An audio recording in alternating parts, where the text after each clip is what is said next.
Hey, what's up, Roxstars? It's Rox, and I'm coming to you today with a review for Underground Season 2, Episode 7. So let's get to it, shall we? This episode opens with Daniel again. Still don't know who Daniel is. Daniel's teaching the slaves how to read, and his daughter notices that they are being attacked by a white mob on horses. The men jump up. Daniel tells his daughter to run in that direction as fast as she can and don't look back, and then they go out and fight the white mob. That's all we know of Daniel. Still don't know who Daniel is yet.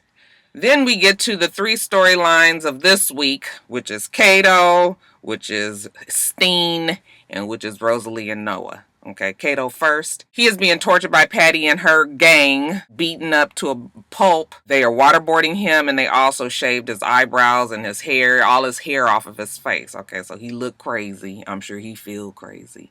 He's sitting there and talking to her. He tells her that he will never work with her if that's what she's aiming for. And of course that's what she's aiming for. What you gonna do is you gonna help me get these free black people and sell them back as slaves. He say he ain't gonna do it, but he must have forgot that they got Debbie, okay? And that is their leverage. So what is the terms of our working conditions? Later on, we see Patty talking to what I assume are some slave owners, okay? And, they're just laughing and guffawing at the unfortunate circumstances that Kato has found himself in, as well as talking about how black people are not really the smartest. She even tests Kato by giving him a rifle to shoot this ball, the putty or whatever they're shooting up in the air. And when Kato gets the gun, I was just like, he need to shoot all them motherfuckers. But, of course, Patty is too smart for him. Okay, he turns around with the gun and pulls the trigger, and there's no bullet in there. She was like, see there? Okay, once a dumb nigga, always a dumb nigga. They get a good little laugh about it. Kato is very frustrated. So Kato doesn't really have much choice, I guess. He is now working with Patty. He's sitting in a bathhouse with one of the free black men. They're enjoying some nice cigars, and they're in a nice pool and having a good conversation. And next thing you know, Kato is beating the man up. The man doesn't even understand why he's being beaten up. Kato ties him up, takes him on to the wagon, and the black guy tells him, you know what, I am a free man. Kato throws him in the cage and says, ain't none of us free. I was so disappointed, but I also feel like Kato kind of somewhat enjoys what he's doing. He is so polarizing. Now later on, Kato finally sees Debbie. When she sees him, she's all like, what happened to you? He's shaved up and, looking crazy, remember? And he tells her that he had struck a deal with Patty who would work for her and that they would keep Debbie free. But Debbie tells him that she's being sold into slavery because evidently Debbie done let a bunch of black people go. And Patty is mad about it. So she got to make an example out of Debbie. He is mad like, no. She was like, I don't even know why you wanted to come back here. Oh my God, the sun. This old evil ass place. You was craving this kind of badness. You should have never come back to this horrible place. But you justify coming back and act like you fighting for something. But in reality, you are just a bad person. You're a bad man. And honey, they get Debbie and they shovel her off into the cage as well. So Kato's woman is gone. And she's quite disappointed in her Kato.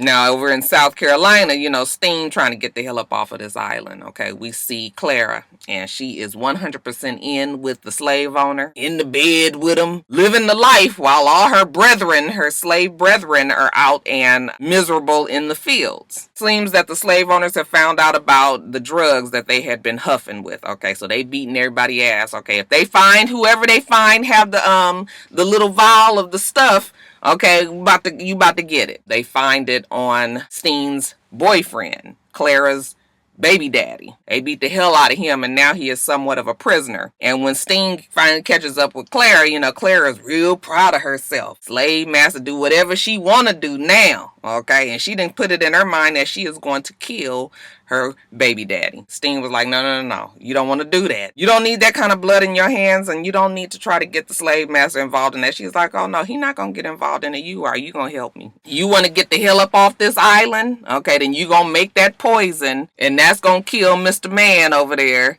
and then we'll see about getting you gone. Okay, so now Steen has found herself in a pretty pickle. Now the father comes to see Clara because he been hearing around the island that, she over there cutting up with the slave master. So he comes over and he's looking from the side. She's standing in front of the house while everybody else is running around and working around her.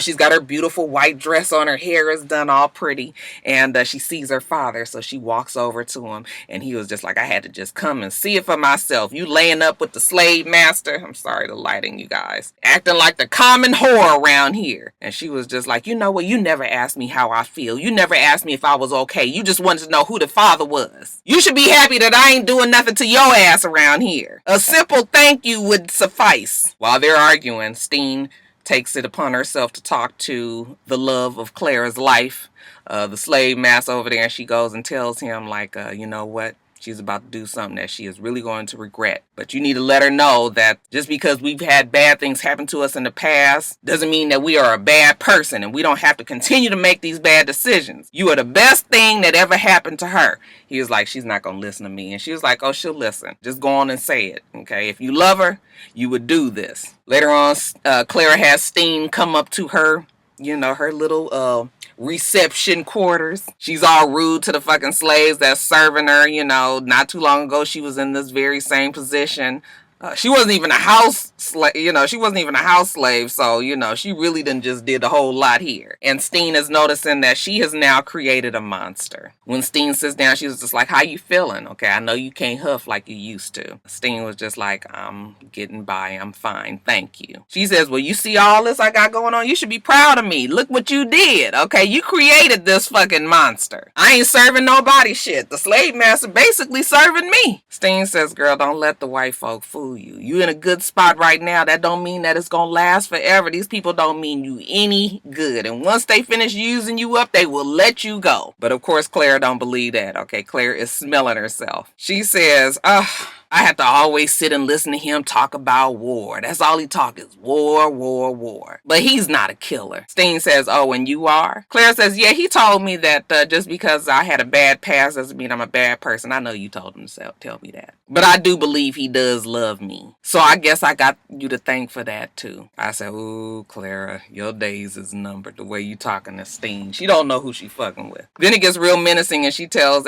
Steen that she's pissed at her for sitting there and watching the baby daddy pour that poison down her stomach. And she's mad that Steen didn't make the poison so that she could kill the guy. So now he done got away with it. I'm barren. I can't have no kids even though you knew how much I wanted to have a child. So bitch, you better watch your back too. I'ma kill your ass sooner than later. I said, oh, look at Clara. But Steen is still holding to it. You know what? I know you are owed vengeance on your baby daddy, okay, but it's not going to come from the hands of me. And she walks out. Okay, so later on that night, Clara laid up with her man. She tells him, Steen is going to run and you need to kill her ass. So they get up and they go over to the quarters where Steen would be, and Steen ain't there, baby. Steen done got on the boat. I missed how she was able to pull that off. What did I miss, you guys? Y'all let me know. But Steen done made it on the boat and then made it back to the mainland. She sniffs the mainland air and she feels good. She ain't looking like the mainland free black people up there though,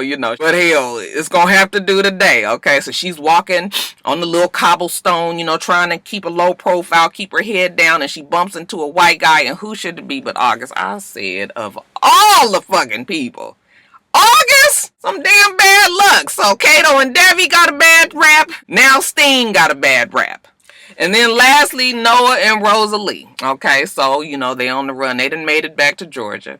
And while they on the road, Noah sees old Tommy from Power. I said, I ain't never realized that was Tommy.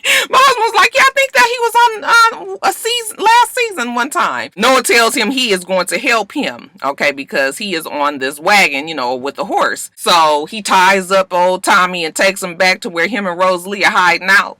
And they trying to come up with a plan of how they gonna go get little James from the big house. And where Tommy comes in is they gonna use him to get on the premises. You know, they just can't ride in on the damn horse with the wagon. And it's real tense, you know. Rosalie apologizes to Noah. I know I've been distant and quiet, but you know, I just got my mind on this, and I know you've been through problems and had just as rough a time as I have, and I need to remember that while we going through this. You know, he's like, don't you worry about it. Just, it's all good. So anyway, they get on the premises and they hiding in the cornfields, and Rosalie is looking over at the house, trying to look out for her brother and her mother. All right. The back door opens and out comes somebody that's not Steen. She was just like, something's wrong. That's not my mama. And then she also sees that the lady has the mother's keys. And she was just like, she has my mama's keys. Okay. She jump up and she about to run over there, and Noah grab a hold of her. He said, wait a minute now. You can't just run over there.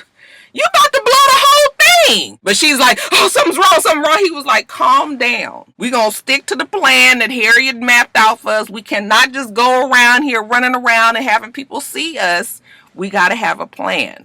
Don't you worry. We are not going to leave these premises without your kin. So they go back to this little shed, you know, where they're hiding in. Noah has gone off somewhere, and Rosalie is sitting there talking to her baby. Baby, don't you worry about it. Me and your pappy, we going to get you out of here safe, and we going to go, and we going to be one big happy family, okay? While she's talking to her baby, Noah busts in with another woman, and it's not Steen. Well, it's Cora. Rosalie was like, oh, hell no, not Cora. We ain't...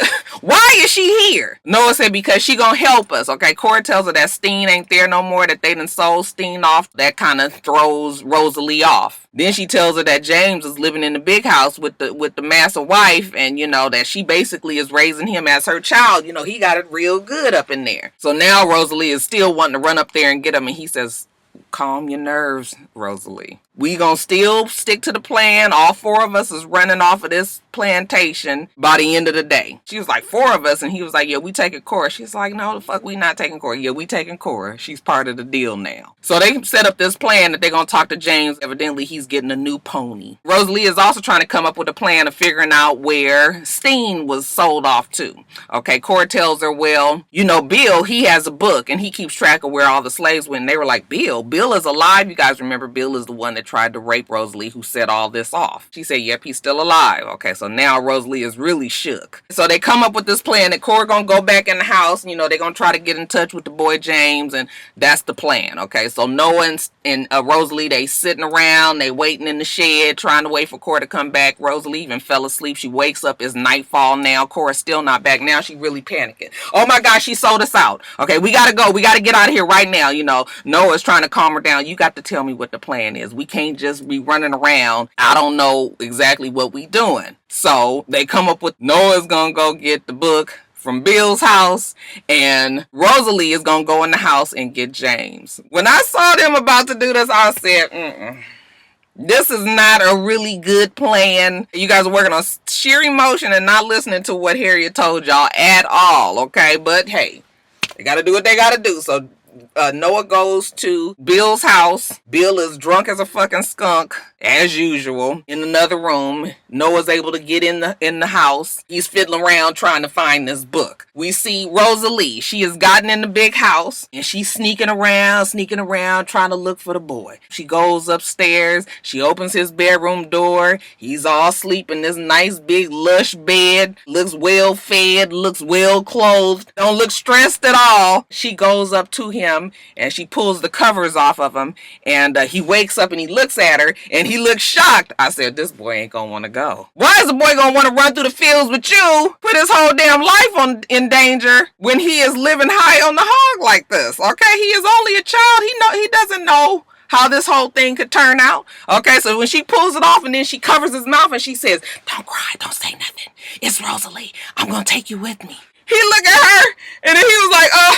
help! I said,